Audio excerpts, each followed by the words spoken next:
Chapter 40. The Wanderer. We had a very serious conversation in Buckingham Street that night about the domestic occurrences I have detailed in the last chapter. My aunt was deeply interested in them, and walked up and down the room with her arms folded for more than 2 hours afterwards. Whenever she was particularly discomposed, she always performed one of these pedestrian feats, and the amount of her discomposure might be always estimated by the duration of her walk. On this occasion she was so much disturbed in mind as to find it necessary to open the bedroom door, and make a course for herself comprising the full extent of the bedrooms from wall to wall. And while Mr. Dick and I sat quietly by the fire, she kept passing in and out along this measured track at an unchanging pace, with the regularity of a clock pendulum. When my aunt and I were left to ourselves by Mr. Dick's going out to bed, I sat down to write my letter to the two old ladies. By that time she was tired of walking, and sat by the fire with her dress tucked up as usual. But instead of sitting in her usual manner, holding her glass upon her knee, she suffered it to stand neglected upon the chimney-piece, and resting her left elbow on her right arm, and her chin on her left hand, looked thoughtfully at me. As often as I raised my eyes from what I was about, I met hers. "I am in the lovingest of tempers, my dear," she would assure me with a nod, "but I am fidgeted and sorry." I had been too busy to observe until after she was gone to bed that she had left her night mixture, as she always called it, untasted on the chimney-piece. She came to her door with even more than her usual affection of manner when I knocked to acquaint her with this discovery, but only said, "I have not the heart to take it, Trot, to-night," and shook her head and went in again. She read my letter to the two old ladies in the morning, and approved of it. I posted it, and had nothing to do then but wait, as patiently as I could, for the reply. I was still in this state of expectation, and had been for nearly a week, when I left the doctor's one snowy night to walk home. It had been a bitter day, and a cutting north-east wind had blown for some time. The wind had gone down with the light, and so the snow had come on. It was a heavy settled fall, I recollect, in great flakes, and it lay thick. The noise of wheels and tread of people were as hushed as if the streets had been strewn that depth with feathers. My shortest way home, and I naturally took the shortest way on such a night, was through St. Martin's Lane. Now the church which gives its name to the lane stood in a less free situation at that time, there being no open space before it, and the lane winding down to the Strand. As I passed the steps of the portico, I encountered, at the corner, a woman's face.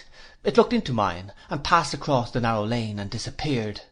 I knew it, I had seen it somewhere, but I could not remember where. I had some association with it that struck upon my heart directly, but I was thinking of anything else when it came upon me, and was confused. On the steps of the church there was the stooping figure of a man who had put down some burden on the smooth snow to adjust it. My seeing the face and my seeing him were simultaneous. I don't think I had stopped in my surprise, but in any case, as I went on, he rose, turned, and came down towards me. I stood face to face with Mr. Peggotty. Then I remembered the woman. It was Martha, to whom Emily had given the money that night in the kitchen. Martha Endell, side by side with whom he would not have seen his dear niece, Ham had told me, for all the treasures wrecked in the sea. We shook hands heartily. At first neither of us could speak a word. "Master Davy," he said, gripping me tight, "it do my heart good to see you, sir. Well met, well met." "Well met, my dear old friend," said I. "I had my thoughts of coming down to make inquiration for you, sir, to-night," he said, "but knowing as your aunt was living along with you, for I've been down yonder, Yarmouth way, I was afeard it was too late. I should have come early in the morning, sir, afore going away." "Again?" said I. "Yes, sir," he replied patiently, shaking his head, "I'm away to-morrow." "And where are you going now?" I asked. "Well," he replied, shaking the snow out of his long hair, "I was a-going to turn in somewheres." In those days there was a side entrance to the stable yard of the Golden Cross, the inn so memorable to me in connection with his misfortune, nearly opposite to where we stood. I pointed out the gateway, put my arm through his, and we went across. 2 or 3 public rooms opened out of the stable yard, and looking into one of them, and finding it empty and a good fire burning, I took him in there. When I saw him in the light, I observed not only that his hair was long and ragged, but that his face was burnt dark by the sun. He was greyer, The lines in his face and forehead were deeper, and he had every appearance of having toiled and wandered through all varieties of weather, but he looked very strong, and like a man upheld by steadfastness of purpose, whom nothing could tire out. He shook the snow from his hat and clothes and brushed it away from his face while I was inwardly making these remarks. As he sat down opposite to me at the table, with his back to the door by which we had entered, he put out his rough hand again and grasped mine warmly. "I tell you, Master Davy," he said, "where all I've been and what all we've heard. I've been fur and we've heard little, but I'll tell you." I rang the bell for something hot to drink. He would have nothing stronger than ale, and while it was being brought and being warmed at the fire, he sat thinking. There was a fine massive gravity in his face I did not venture to disturb. "When she was a child," he said, lifting up his head soon after we were left alone, "she used to talk to me a deal about the sea, and about them coasts where the sea got to be dark blue and to lay a shining and a shining in the sun. I thought odd times as her father being drownded made her think on it so much. I don't know, you see, but maybe she believed or hoped he had drifted out to them parts where the flowers is always a-blowing and the country bright." "It is likely to have been a childish fancy," I replied. "When she was lost," said Mr. Peggotty, "I knowed in my mind as he would take her to them countries. I knowed in my mind as he'd have told her wonders of them, and how she was to be a lady there, and how he'd got her to listen to him first, along of such like. When we see his mother, I knowed quite as well as I was right. I went across Channel to France, and landed there as if I'd fell down from the sky." I saw the door move and the snow drift in. I saw it move a little more, and a hand softly interpose to keep it open. "I found out an English gentleman as was in authority," said Mr. Peggotty, "and told him I was a-going to see my niece. He got me them papers as I wanted for to carry me through. I do and rightly know how they're called, and he would have given me money but that I was thankful to have no need on. I thanked him kind after all he'd done, I'm sure. 'I've wrote it for you,' he says to me, 'and I shall speak to many as will come that way, and many will know you, fur distant from here, when you're a-travelling alone.' I told him, best as I was able, what my gratitude was, and went away through France." "Alone and on foot?" said I. "Mostly afoot," he rejoined. "Sometimes in carts along of people going to market, sometimes in empty coaches. Many mile a day afoot, and often with some poor soldier or another, travelling to see his friends. I couldn't talk to him," said Mr. Peggotty, "nor him to me, but we was company for one another too, along the dusty roads." I should have known that by his friendly tone. "When I come to any town," he pursued, "I found the inn and waited about the yard till someone turned up. Someone mostly did, as knowed English. Then I told them that I was on my way to seek my niece, and they told me what manner of gentlefolks was in the house, and I waited to see any as seemed like her going in or out. When it weren't Emily, I went on again. By little and little, when I came to a new village or that, among the poor people I found they'd knowed about me. They would set me down at their cottage doors, and give me what not for to eat and drink, and show me where to sleep. And many a woman, Master Davy, as has had a daughter of about Emily's age, I found a waiting for me at our Saviour's cross outside the village, for to do me similar kindnesses. Some has had daughters as was dead, and God only knows how good them mothers was to me." It was Martha at the door. I saw her haggard, listening face distinctly. My dread was lest he should turn his head and see her too. "They would often put their children, particularly their little girls," said Mr. Peggotty, "upon my knee, and many a time you might have seen me sitting at their doors, when night was coming in, almost as if they'd been my darling's children. Oh, my darling!" Overpowered by a sudden grief, he sobbed aloud. I laid my trembling hand upon the hand he put before his face. "Thank'ee, sir," he said. "Do and take no notice." In a very little while he took his hand away and put it on his breast, and went on with his story. "They often walked with me," he said, "in the morning, maybe a mile or two upon the road, and when we parted, and I said, 'I'm very thankful to you, God bless you,' they always seemed to understand, and answered pleasant. At last I came to the sea. It weren't hard, you may suppose, for a seafaring man like me to work his way over to Italy. When I got there, I wandered on as I had done before, and people was just as good to me, and I should have gone from town to town, maybe the country through, but that I got news of her being seen among them Swiss mountains yonder." One as knowed his servants see them there, all three, and told me how they travelled and where they was. I made for them mountains, Master Davy, day and night. Ever so far I went, ever so far the mountains seemed to shift away from me. But I came up with them and crossed them, and when I got nigh the place as I had been told of, I began to think within my own self, what shall I do when I see her? The listening face, insensible to the inclement night, still drooped at the door, and the hands begged me, prayed me, not to cast it forth. I never doubted her, said Mr. Peggotty. No, not a bit. Only let her see my face, only let her hear my voice, only let my standing still afore her bring to her thoughts the home she had fled away from, and the child she had been, and if she had grown to be a royal lady, she'd have fell down at my feet. I knowed it well. Many a time in my sleep I had heard her cry out, Uncle, and seen her fall like death afore me. Many a time in my sleep I had raised her up and whispered to her, Emily, my dear, I am come for to bring forgiveness and to take you home. He stopped and shook his head and went on with a sigh.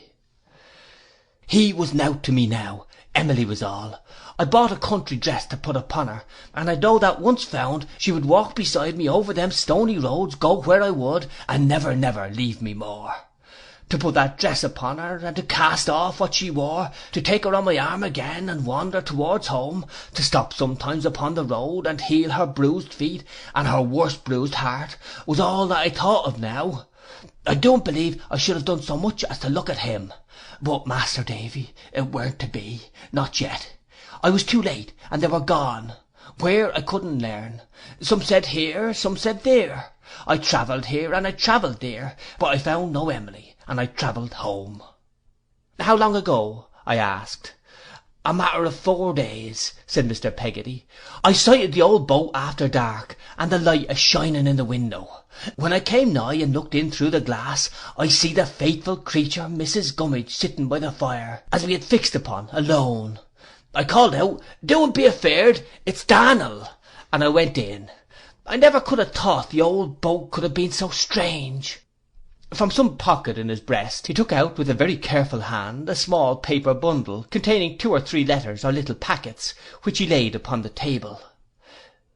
This fust done come, he said, selecting it from the rest, afore I had been gone a week. A £50 banknote in a sheet of paper directed to me, and put underneath the door in the night. She tried to hide her writing, but she couldn't hide it from me. He folded up the note again with great patience and care, in exactly the same form, and laid it on one side. This came to Mrs. Gummidge, he said, opening another, 2 or 3 months ago. After looking at it for some moments, he gave it to me, and added in a low voice, Be so good as read it, sir. I read as follows. Oh, what you will feel when you see this writing, and know it comes from my wicked hand. But try, not for my sake, but for Uncle's goodness, try to let your heart soften to me only for a little time. Try, pray do, to relent towards a miserable girl, and write down on a bit of paper whether he is well, and what he said about me before you left off ever naming me among yourselves, and whether of a night, when it is my old time of coming home, you ever see him look as if he thought of one he used to love so dear. Oh, my heart is breaking when I think about it. I am kneeling down to you, begging and praying you not to be as hard with me as I deserve, as I well know I deserve, but to be so gentle and so good as to write down something of him and to send it to me. You need not call me little, and you need not call me by the name I have disgraced. But oh, listen to my agony, and have mercy on me so far as to write some word of Uncle, never to be seen in this world by my eyes again. Dear, if your heart is hard towards me, justly hard, I know, but listen. If it is hard, dear, ask him I have wronged the most, him whose wife I was to have been, before you quite decide against my poor prayer. If he should be so compassionate as to say that you might write something for me to read, I think he would, I think he would, if you would only ask him, for he always was so brave and so forgiving. Tell him then, but not else, that when I hear the wind blowing at night, I feel as if it was passing angrily from seeing him and Uncle, and was going up to God against me. Tell him that if I was to die tomorrow, and oh, if I was fit, I would be so glad to die, I would bless him and Uncle with my last words, and pray for his happy home with my last breath. Some money was enclosed in this letter also, £5. It was untouched like the previous sum, and he refolded it in the same way. Detailed instructions were added relative to the address of a reply, which, though they betrayed the intervention of several hands, and made it difficult to arrive at any very probable conclusion in reference to her place of concealment, made it at least not unlikely that she had written from that spot where she was stated to have been seen. What answer was sent? I inquired of Mr. Peggotty. Mrs. Gummidge, he returned, not being a good scholar, sir, Ham kindly drawed it out, and she made a copy on it. They told her I was gone to seek her, and what my parting words was. Is that another letter in your hand? Said I. It's money, sir, said Mr. Peggotty, unfolding it a little way. £10, you see, and wrote inside, from a true friend, like the first, but the first was put underneath the door, and this come by the post, day afore yesterday. I'm a-going to seek her at the postmark. He showed it to me. It was a town on the upper Rhine. He had found out at Yarmouth some foreign dealers who knew that country, and they had drawn him a rude map on paper, which he could very well understand. He laid it between us on the table, and, with his chin resting on one hand, tracked his course upon it with the other. I asked him how Ham was. He shook his head.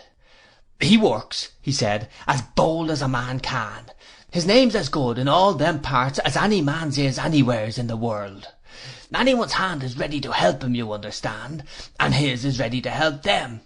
He's never been heard for to complain, but my sister's belief is, twixt ourselves, as it has cut him deep. Poor fellow, I can believe it.